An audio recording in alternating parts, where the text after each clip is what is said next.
Sure, we could sit here and just groove to that sweet, sweet jam all show, but that would be a stupid use of our time. And yes, I'm typically a fan of stupid uses of time. Welcome, everybody. It's your weekend recap show, our big mega dive into the last game for every single franchise in the association, who the ads, who the drops are, and everything that comes from it. I am Dan Vespris. Thank you, as always, for tuning in. And this is Old Man Squad Fantasy Basketball. You can find me on social media at Dan Vespris. I would basically plead with you to do so because we spend a lot of time over there. At Old Man Squad on the brand new Blue Sky, if you have ventured over into that universe. Old Man Squad on Twitter is our network feed, and Old Man Squad Fantasy over on Instagram is the spot over there.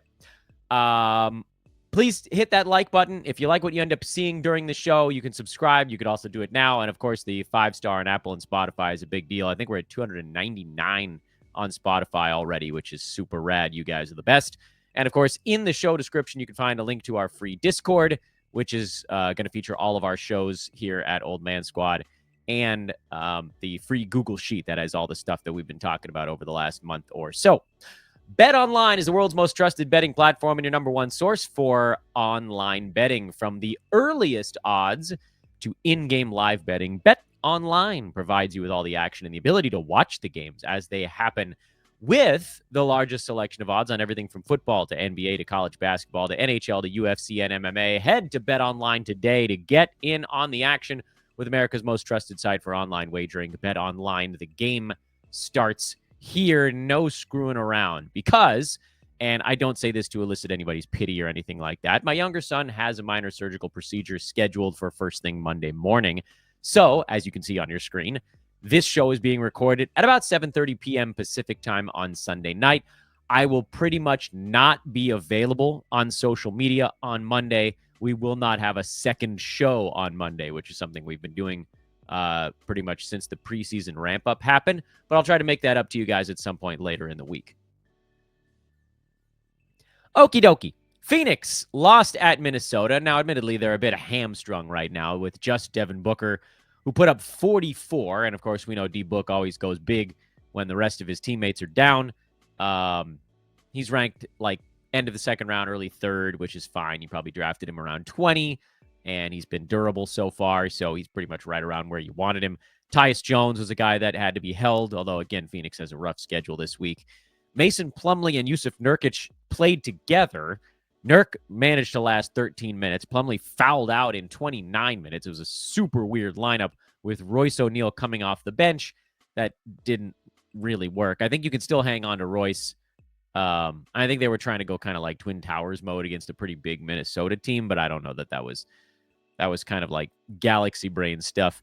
Royce O'Neal is still the guy you want to have if you're streaming for Kevin Durant. He's not going to be great, but he's going to be fine. And then you guys know my take on Yusuf Nurkic. He's had 2 really good games so far this year, but overall he's been bad. I don't think he's an everyday guy this season. I mean, we'll see, I guess, but it sure as crap doesn't feel like it. Minnesota. Mike Conley had one big game but slowed down a bit in this one. Still, what I like about Conley is that he played 30 minutes. That is what I like. I know DiVincenzo had the better shooting game with 5 3-pointers, but Conley playing 30 minutes is a must-start guy. And since they started playing Conley a few more minutes, the Wolves have won 2 games in a row, and I don't think it's a freaking coincidence. Randall's playing better when Conley's out there. Jaden McDaniels has quietly been pretty dang good lately. And I keep wanting to say, like, let's like keep waiting and seeing and whatever and all that. We might be hitting that point where we've waited and seen. I don't know how much more he needs to do to prove that he should be rostered right now, because McDaniels is on, at least for him, a pretty significant 5-game heater now, where over those 5 games, he's at 13 steals. He's at 5 blocks. He's at 6 3-pointers, so that's been good. The free throws have been bad. Can't forget about that. Apologies. Rebounds have been okay. And so, yeah, obviously there's some stuff that's missing, but the steals and blocks have been really, really good for Jaden of late. And the minutes have also been there. So Yeah, I mean, he's not going to blow the doors off the building with some kind of massive whatever, but like he's a top 100 guy over that week, despite the bad foul shooting. And that probably belongs on rosters as kind of like a, I don't know, do we call it a speculative ad? We can call it a spec ad if you want. I'm fine with that. Hang on to Mike Conley, hang on to DiVincenzo, see how this thing turns out. Miami lost at Indiana. I think this was this a home and home between those two teams? No, it was a place and place. It was Indiana both times. It wasn't a home and home. It was your place, your place. Terry Rozier's been a mess lately. I think you have no choice but to hang on with Jimmy Butler out and now Jaime Jaquez out as well. It's not like anybody was coming for Rozier's minutes. He's just been in a prolonged shooting skid. I like the 12 shots. That should be enough, but he ain't making them. You're not picking up Duncan Robinson. You're not picking up Kevin Love. You're not picking up Nikola Jovic, although certainly with Jaquez going down, he gets a little bit closer to relevant. And this is kind of what we were worried about with Haywood Highsmith, because he wasn't doing anything other than getting steals, and you knew those were going to dry up at some point. So mostly ignore is my advice on the Miami side. Indiana badly needed a game where the offense was actually working, and certainly Miles Turner in particular needed a game like this as he jumped up from 102 to 76 in one ball game. So a 9th rounder to what is that? A 7th rounder overnight? But we still don't have what we want to out of him. I need the free throws to get better. I mean, that's kind of the big one for Miles Turner right now. We need the free throws to be better. The other stuff is coming around. Benedict Matherin's been great filling in for Nesmith. Tyrese Halliburton had a better game. He didn't shoot well again. Dude cannot make a bucket to save his life, but he's still somehow hanging on to 5th round value despite an epically bad start to the year. And Halliburton, I don't know if you can still buy low with the high assist numbers he started to put up again lately, but you can try. Miles Bridges is back for Charlotte. I can't remember if we talked about that on this show yet. So he's good to go. That pushed Moussa Diabate into a smaller role because Grant Williams is the center. And when Bridges was out, they were able to slide Williams down to the power forward spot. I don't know if I have the confidence to start Grant Williams. I know he had a better ball game here. The previous one, because Charlotte played the night before, he wasn't that great. Diabate was a little bit better. And it kind of feels like those two guys are going to be fighting over the center minutes now. Maybe that's not accurate. Like, Grant Williams likely has the first pass at them, but if anything goes wrong and they need a little more size, it'll be Diabate.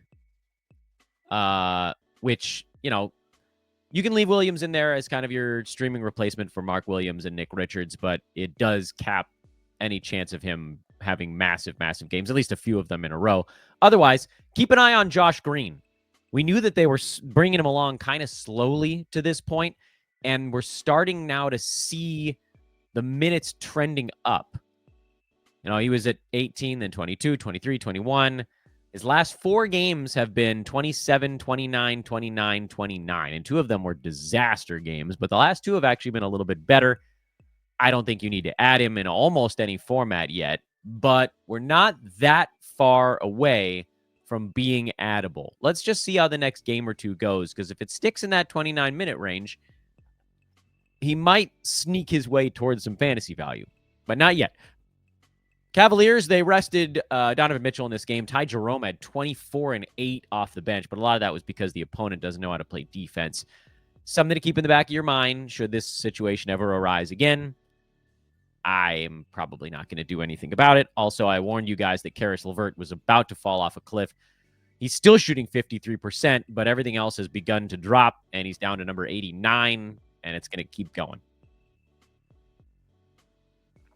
Cade with a monster of a game. Big triple-double. 5 steals as well. Only 2 turnovers. Made his free throws. This pushed him up into 4th round valuation overall. And, of course, an 8 cat. He's much higher than that. It's been a good run. Malik Beasley hit 6 more 3-pointers. I'll tell you, when he's hot, he is red hot.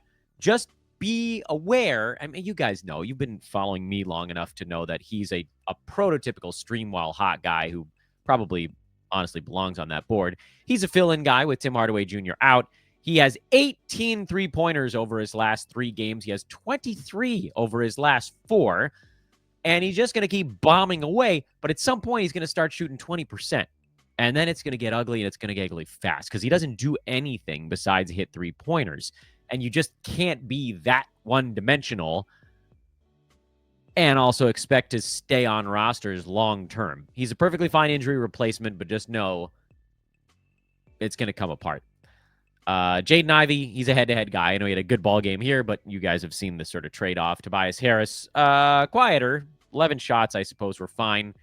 He's hovering in that 70s range right now. Again, we're really just a couple of good free throw shooting games away from Tobias getting up where he needs to be, and we will wait patiently for them.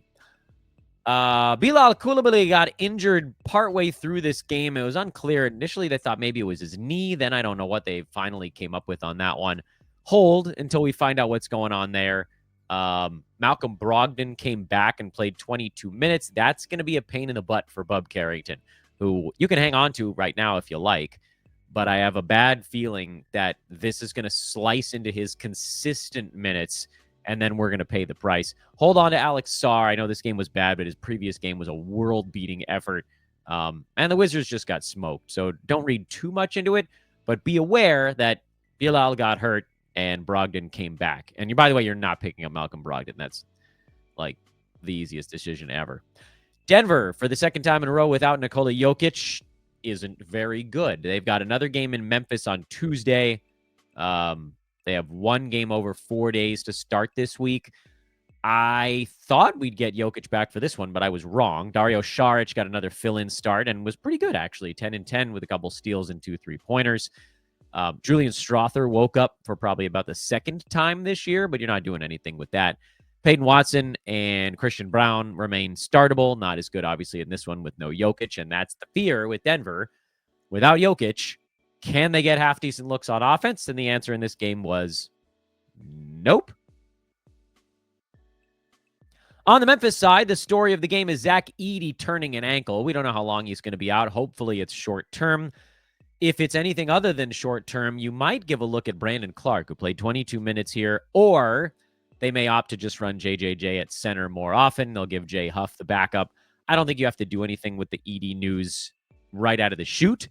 Also, Marcus Smart sat this one out. So you had a few weird things going on that allowed Scottie Pippen Jr. to remain a streamer. Desmond Bane is back. He's obviously a start again as well. I think we kind of want to see who's in and out for Memphis's next ball game before making a final call on it. But I do think that I'm basically out on Santi Aldama now that they're getting some of their scorers back in the mix. Could that change if Edey misses time? It doesn't change much for me. Atlanta lost in Portland. They had it, and it slipped away. DeAndre Hunter sat this one out to rest his knee. It was the front end of a back-to-back, so presumably he'll play in their next one on Monday. Jalen Johnson has been 7 turnovers in this game, but otherwise he's been progressively rolling his way up the board. He's number 40 in 9-cat now, despite the bad turnover number. Everything else is massive. He's at 19-10 with 5 assists, 2.5 defensive stats. Percentages are getting around where we expected them to be. It's those turnovers right now. That's the only thing keeping him from being a top 25 guy. Onyeka Okongwu had another decent ball game, so this back and forth thing continues. They're running 3 centers with Larry Nance. Some of these guys are inching their way into power forward minutes, which they sort of have to.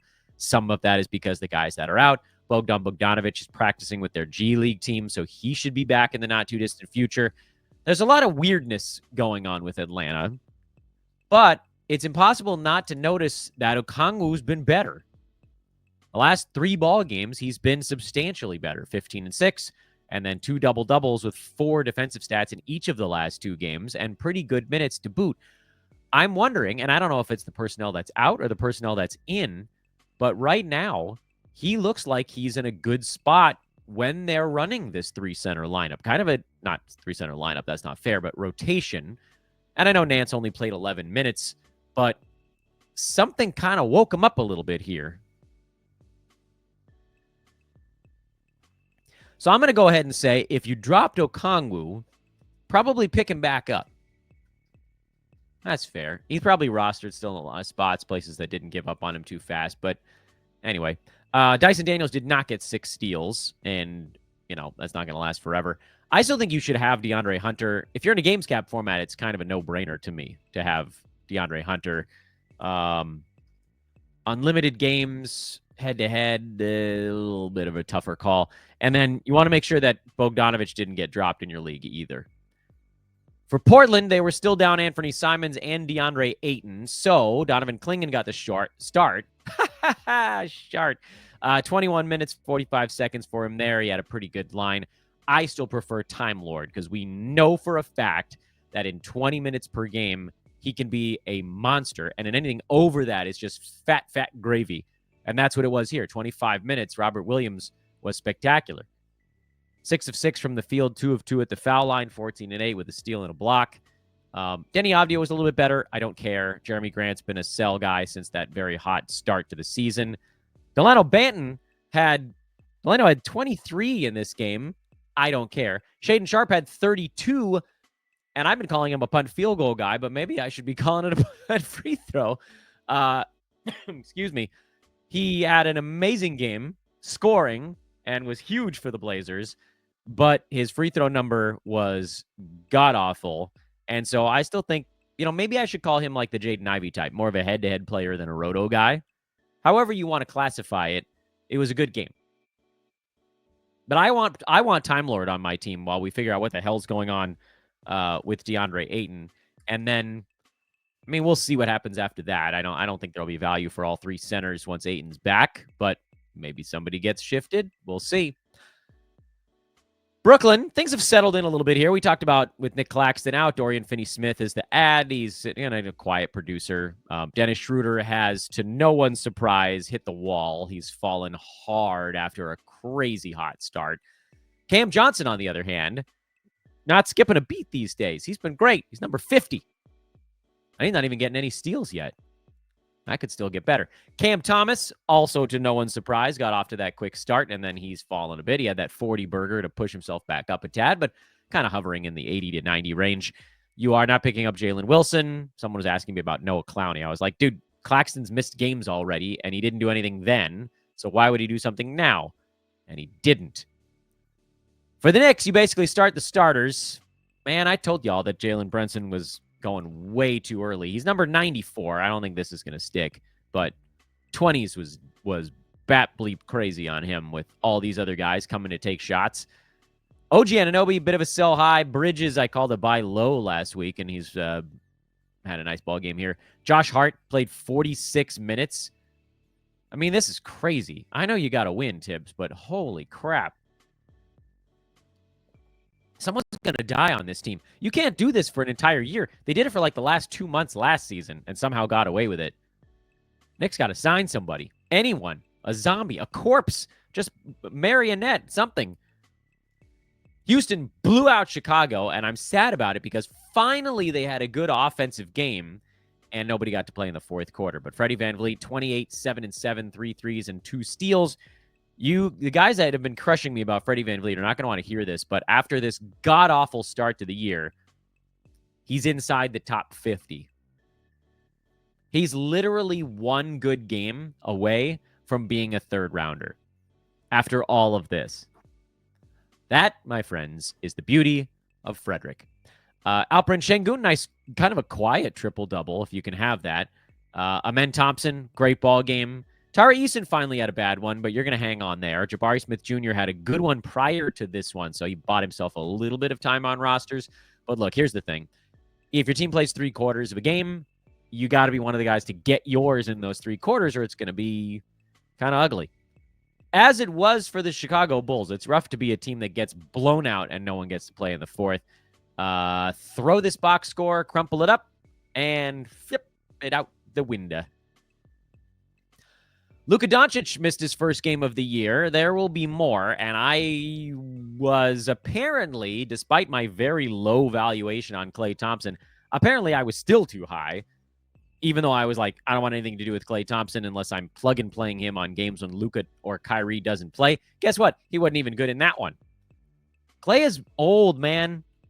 I know that this is the old man squad, but there are guys that are too old, and he is very clearly one of them, and that's why we've faded the crap out of him. But you know who isn't too old? PJ Washington. You guys came after me, man, with pitchforks on Twitter when I was like, someone should go pick this guy up when they announced that he was coming back. He had a game where he was kind of ramping back up again and then fully ramped here. 27 and 17 in this one for PJ and 10 for 10 foul shooting. And the thing is, he was shooting 35% at the foul line.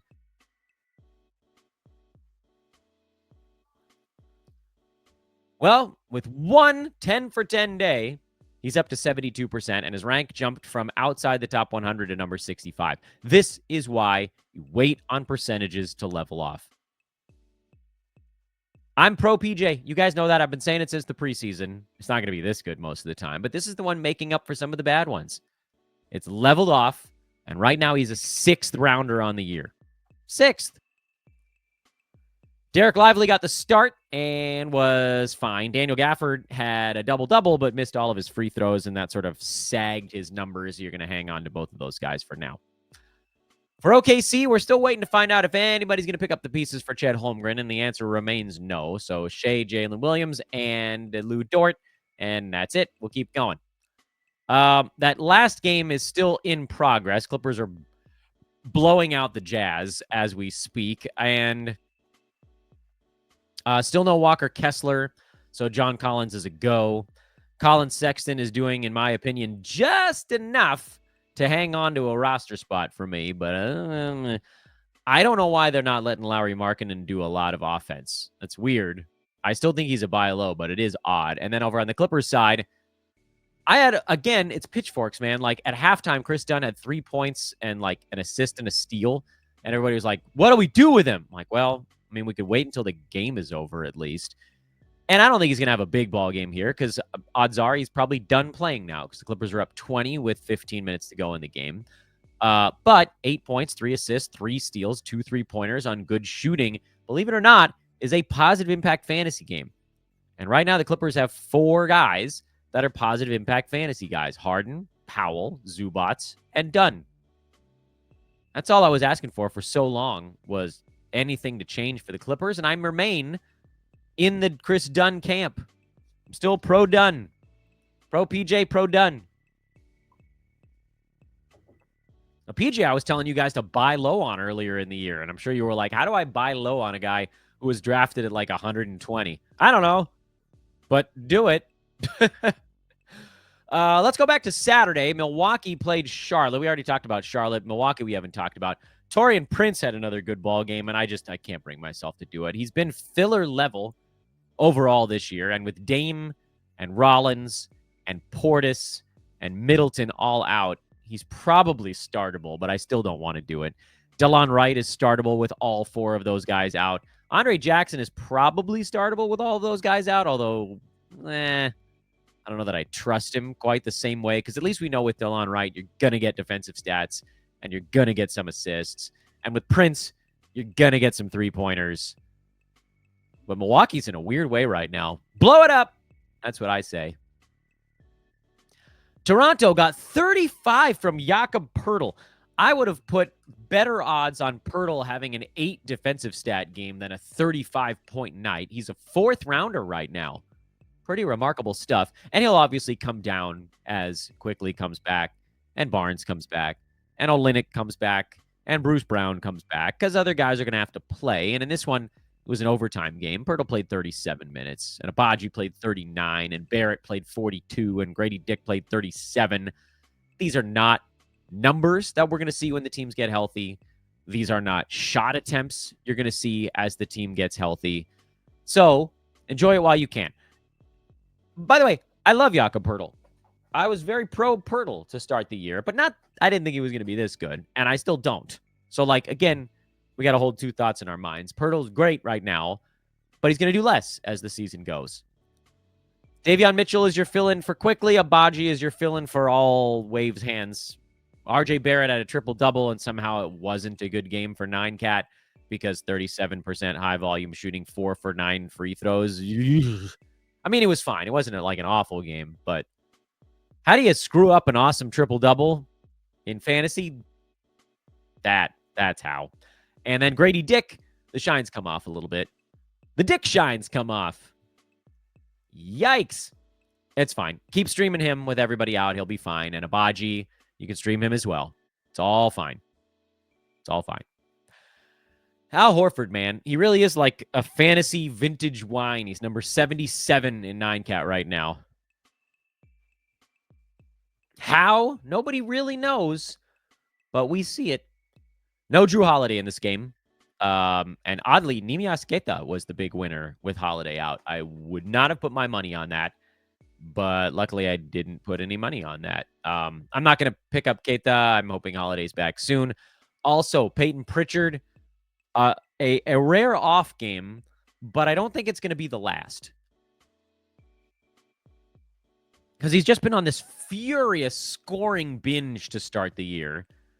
And it's possibly rolls top 100 the entire season because the Celtics are going to be resting guys, Tatum, Brown, and Holiday, and White, and Horford. These guys are all going to get days off. And once Porzingis comes back, he'll be getting days off as well. So there may be stuff for Pritchard to do from day 1 to day 180 or whatever this season is. Just understand it's not going to be as good as it has been to that point prior to this ball game. Lakers on the back-to-back needed Dalton Connect to lift him up, and he did. 27 points off in that fill-in starters role with no Cam Reddish and no Rui Hachimura. Max Christie was the other fill-in starter. I think if we get like this many guys out, you can probably throw Connect in there in the same way you can kind of throw Malik Beasley in a lineup. I wouldn't expect 7 rebounds and 2 steals, but damn, that kid can shoot. And if you're worried about D'Angelo Russell, obviously you have every right to be, but let me put you a little bit at ease. The 21 minutes in this game was because he played 6 in the first half.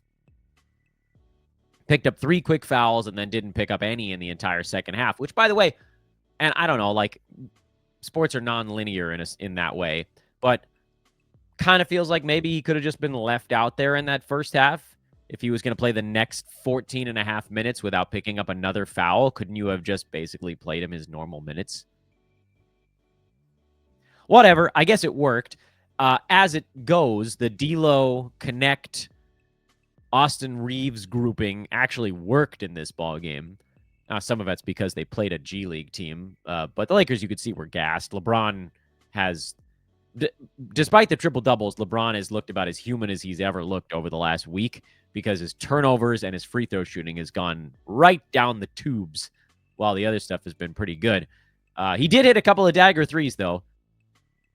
Saved a few made buckets to the end, but like LeBron did not look very good on this short roadie for the Lakers. Dalton Connect did. I'm not adding him because I'm assuming the Lakers are going to get some of their guys back, but I guess I don't know for sure. If he gets another start, you could probably roll him out there. Nothing's changing for me on the Pelicans side. I would play Brandon Ingram, Brandon Boston, and when he's not resting, Trey Murphy. I don't have the stones to dive into any of these other guys. San Antonio played this game without Wemby and without Devin Vassell, so this is very much a throw it in the trash game, and I can do that quickly because we can just talk about the Spurs game on Friday when those guys did play. But for now, let's talk Sacramento because Domantas Sabonis sat, DeMar DeRozan out, Malik Monk out, and De'Aaron Fox put up 109 points over back-to-back games this weekend. And the plays here are obviously, De'Aaron Fox, but with all those other guys out, Keegan Murray should be good enough. He wasn't in this one, but generally he should be. And then Kevin Huerter's the other guy you're playing. Keon Ellis has turned into a pumpkin, so the Cinderella story there seems to be dead. I thought he might have a chance at the start of the year, and then I thought he might have a chance when Huerter went down, and he's just been garbage the whole way through. Never you mind.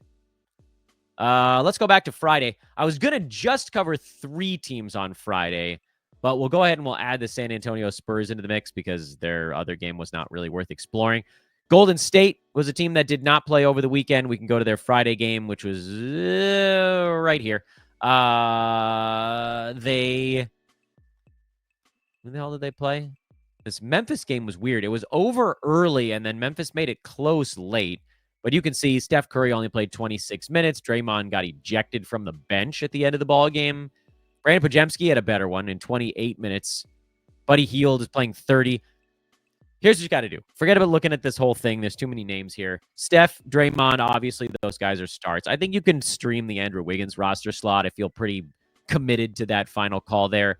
Podziemski is a streamable roster slot. He was helped by Lindy Waters being out. So go ahead and play Podziemski. But if anyone else returns for the Warriors, he probably goes back to just being a schedule play only. And then Buddy Hield is the third guy that I feel comfortable saying you can just play him right now. Other teams that didn't play over the weekend, in addition to the Golden State Warriors, Orlando, Philadelphia, and then again, we're going to do a San Antonio game. Orlando was right out of the gates here. Franz Wagner has been crushing it with Paolo out. Jalen Suggs is playable. Goga Batadze got Joel Embiided in this one, and so you're going to hold on to him, but obviously he didn't do very much here. Jonathan Isaac is the player I really wanted to bring into focus. He is 100% a roto ad. He's played over 24 minutes in back-to-back games. I can't remember the last time that happened for him. I think it was at the end of last year, actually. I can't remember the last time that happened before he was going to have like a week off or more. Add him in roto. Head-to-head, you can't do it because he's not going to play every day. So this was Philly with their guys. They scored only 86 points. Yowza. Jared McCain had 29 on 17 shots. The problem, of course, is when Paul George and Joel Embiid are around, McCain doesn't really get to play make so much as finish. And he's finishing really well right now, and his shooting is hot right now. It is a cut and dry sell high on him, especially with Tyrese Maxey gone, and everybody's sort of kind of forgetting about that fact. Anyway, that's as far as you go there. And then San Antonio was the other one. I wanted to cycle back to the Spurs. That was that Spurs-Lakers game, and it was... There it is. Wemby was great in that one. Devin Vassell, still only 23 minutes. They'll bring him along, but he'll be fine. So Wemby, Chris Paul, Vassell, those are the guys you're starting. Stephon Castle had a really nice game against the Lakers, but he's going to be super up and down. He's fun. If you can active stash, you probably... I mean, I'm generally okay with that. I just like... If you're not in a head-to-head battle week to week, you probably need a tougher league, frankly. But Castle, I don't think the good is going to outweigh the bad, at least not in the extremely near future. And then as he continues to get better, which he looks good already, but then you're going to get Sohan coming back in the mix, and that'll further complicate things. So for me, it's Wemby, it's Paul, it's Vassell right now, and I'm not going beyond those guys. And that is your 30-team weekend review. A quick recap. Jaden McDaniels, the speculative ad, the guys that I think do now belong back on your roster. Onyeka Okongwu, DeAndre Hunter, and Bogdan Bogdanovic in Atlanta.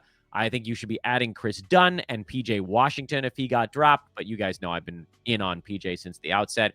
Jonathan Isaac is a go in Roto Games Cap formats, and the Time Lord, Robert Williams, outstanding fill-in right now, and just like crossing my fingers behind my back that he gets moved at some point in the next 2 months, because then he could go play 20 some odd minutes anywhere. Like the Lakers could go get him, and he wouldn't just be a 12-minute Anthony Davis backup. They could play those guys together because AD's hitting three-pointers right now. Their defense would be good. Their rebounding would be vastly improved. I know AD would rather play the 4. He could end up with the Pelicans playing 25, 26 minutes a game if his body held up. It won't.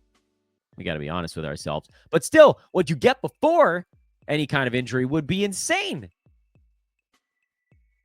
So he's a great active stash right now. And then, of course, we'll cross that DeAndre Ayton bridge when we get there. Again, a reminder, this will be the only show today on Monday. We'll be back with you 2 for Tuesday. We'll try to make up for lost time there. Please send whatever kind thoughts you can, as my younger son has surgery on Monday morning. And we'll try to catch up on how that all went later on Monday. And I know it's weird. Like, I get it. I'm a content creator or whatever the hell you want to call me at this point. To try to relate to you guys on that personal side. But over these last 7-8 years that I've been doing the analyst side of things for fantasy basketball, especially the pod, I feel like you guys have kind of lived through all the stuff with me. My birth of my first child, the birth of my second child, COVID, me having colds every week for 6 consecutive years. This is like, we're kind of doing this journey together, and I hope that you guys feel a connection to that, because it kind of helps me create a connection with all of you. And so that's why I'm willing to share personal anecdotes in the midst of a grueling but always fun fantasy basketball season. I'm at Dan Bespers on Twitter. I hope that I will see you over there on social, at Old Man Squad on Blue Sky. Have a great Monday, everybody. Set those lineups. Check out the weekly preview show. That's also up on our page. You can subscribe, but actually that's already there, so a subscription wouldn't even help you in this regard. That'll help you get ready for streaming planning for this week. And again, we'll see you guys on Tuesday morning with a recap show. So long for now, everybody.